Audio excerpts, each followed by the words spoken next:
Stretches and activation we'll do before our warm-up. First one is a hip stretch. So it's important, and you can even have your athletes try this. This is a squat we do, one of the key movement patterns I think for all athletes. But we'll start with our hands up, touch our toes, squat, one arm up, other arm up, stand up. You'll notice if you do this with athletes, a lot of times the athletes will have a tendency to want to turn their feet out. That's because they have tight hips, and so that's the only way they can get those hips sunk is to externally rotate their feet. So if you try that before, then you go to the hip stretch, which is, I'll go from 3/4 angle. You're going to keep your knee underneath the hip, push that knee through the ground, and then lean to that side. It should feel like this femur bone is going to come out the side of your hip, but it won't.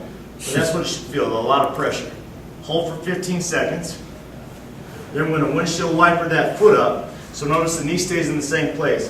The foot's going to windshield wiper up. And again, I'm going to apply pressure through the ground and lean to that side. And hold for 15 seconds. Then last one, I'm going to bring that foot up as far as possible and then really sit back on that hip. So let me turn to the side a little bit. Try to really sit back. This back leg is straight. So now I'm going to get that piriformis stretch. I'm also getting the hip flexor stretch. Well, you should feel this big time right through here. Again, hold for 15 seconds. Do that both sides and then repeat that squat test and see if the kid's external rotation is any better. The next stretch we'll do, hip flexors. Keys on this, get tall.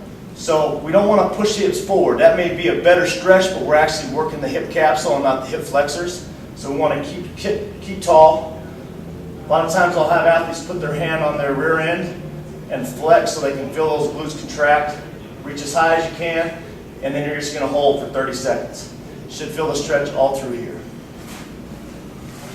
Next one is going to be a glute activation exercise. We're going to hug our knee. Keep our opposite heel close to our rear end. Hug our knee. This eliminates our lower back from extending our hips, which is key.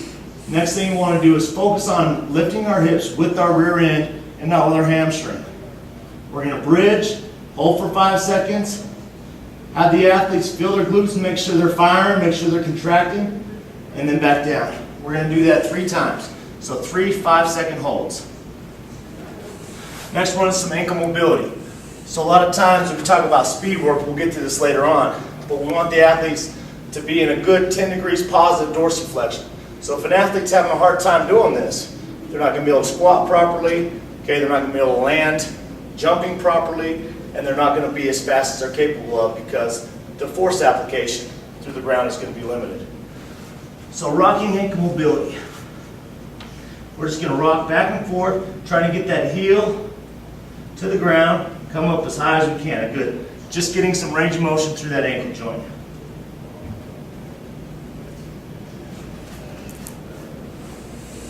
Ten of those each leg.